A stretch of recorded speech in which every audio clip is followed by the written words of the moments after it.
এখনো পর্যন্ত কারা এগিয়ে কারা পিছিয়ে খুব দ্রুত দেখানোর চেষ্টা করব। পশ্চিমবঙ্গে মনোজ টিক্কা আলিপুরদুয়ারের প্রার্থী, বিজেপি প্রার্থী এগিয়ে, প্রকাশ সিং পরাইক পিছিয়ে, শত্রুঘ্ন সিনহা আসানসোলে এগিয়ে, পিছিয়ে সুরেন্দ্র সিং আলুওয়ালিয়া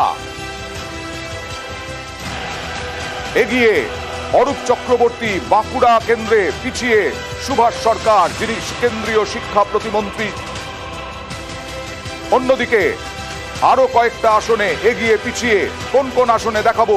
শতাব্দী রায় পিছিয়ে, এগিয়ে বীরভূম আসনে দেবতনু ভট্টাচার্য বিজেপি প্রার্থী, অন্যদিকে দেব এগিয়ে, হিরণময় চট্টোপাধ্যায় পিছিয়ে, ঘাটাল লোকসভা কেন্দ্রে ডায়মন্ড হারবারে অভিষেক বন্দ্যোপাধ্যায় এগিয়ে, পিছিয়ে অভিজিৎ দাস বিজেপি প্রার্থী, প্রসূন বন্দ্যোপাধ্যায় হাওড়ায় এগিয়ে, পিছিয়ে রথীন চক্রবর্তী বিজেপি প্রার্থী। আর এই মুহূর্তের খবর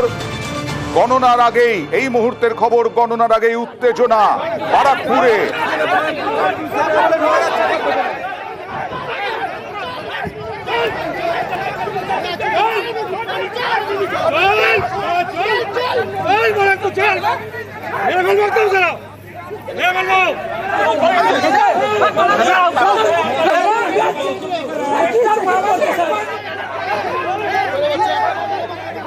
এটা বারাকপুরের ছবি, সুরেন্দ্রনাথ কলেজে একেবারে যেখানে গণনা চলছে সেখানেই উত্তেজনা। কথা বলবো অরুণের সঙ্গে। অরুণ, প্রাথমিকভাবে জানতে চাইবো কি হয়েছে। দেখো, প্রথমে গণনা কেন্দ্রে কিন্তু যখন থেকে গণনা করা শুরু হওয়ার কথা ছিল তার অনেকক্ষণ পরে গণনা শুরু হয়েছে।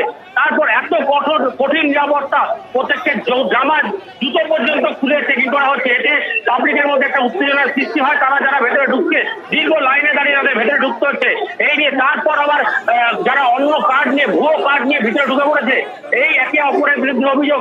বিজেপি বলছে তৃণমূলের বহু ছেলে এখানে ঢুকে পড়েছে, কার্ড ছাড়া। আবার তৃণমূল দাবি করছে বিজেপির সমর্থকরা এখানে ঢুকে পড়েছে। এই নিয়ে কিন্তু বচসা তৈরি হয়। ভোট গণনা কিন্তু অনেকটা পিছিয়ে গেছে। এখনো পোস্টাল ব্যালট সবে মাত্র খোলা হয়েছে। 8টা 20, 22, 32 হয়ে গেল, এখনো পর্যন্ত কিন্তু গণনা সেভাবে শুরু হয়নি। ফলে এই নিয়ে কিন্তু একটা উত্তেজনা ভেতরে রয়েছে।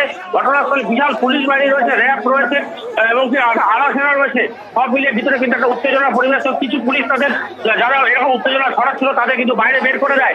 এখনো কিন্তু এখানে সরগরম রয়েছে। ভোট গণনা সবে মাত্র শুরু হলো পোস্টাল গণনা। এখন কি পরিস্থিতি? দেখো, এখন পরিস্থিতি অনেকটাই নিয়ন্ত্রণে আসছে। গণনা শুরু হয়েছে। যারা ভিতরে ঢুকতে দিচ্ছিল না পুলিশ, তারা কিন্তু আস্তে আস্তে ভিতরে লাইন দিয়ে ঢুকতে হচ্ছে। পুরো এত চেকিং হচ্ছে যার ফলে, এবং সংবাদ মাধ্যমকেও ভেতরে ঢুকতে দিচ্ছে না। অনেক কঠিন পরীক্ষার মধ্যে তাদের ভেতরে ঢুকতে হচ্ছে। তাদের এই নিয়ে কিন্তু একটা বচসা তৈরি হয়েছে। ভেতরে যারা কাউন্টিং এর এজেন্ট রয়েছেন তারাও কিন্তু এখন অনেকেই ভেতরে ঢুকতে পারেনি, তারা বাইরে ভিড় করে জমা হয়। গণনা কি আপাতত স্থগিত না চলছে? এই মাত্র গণনা শুরু হয়েছে, প্রায় 5-7 মিনিট হলো গণনা শুরু হয়েছে। কারণ গণনা শুরু হওয়ার কথা ছিল আরো আগে। এই ঝামেলা মেটাতে গিয়েই কিন্তু গণনা শুরু হতেই প্রায় অনেক সময় লেগে গেল। ওকে, 5 থেকে 7 মিনিট আগে গণনা শুরু হয়েছে।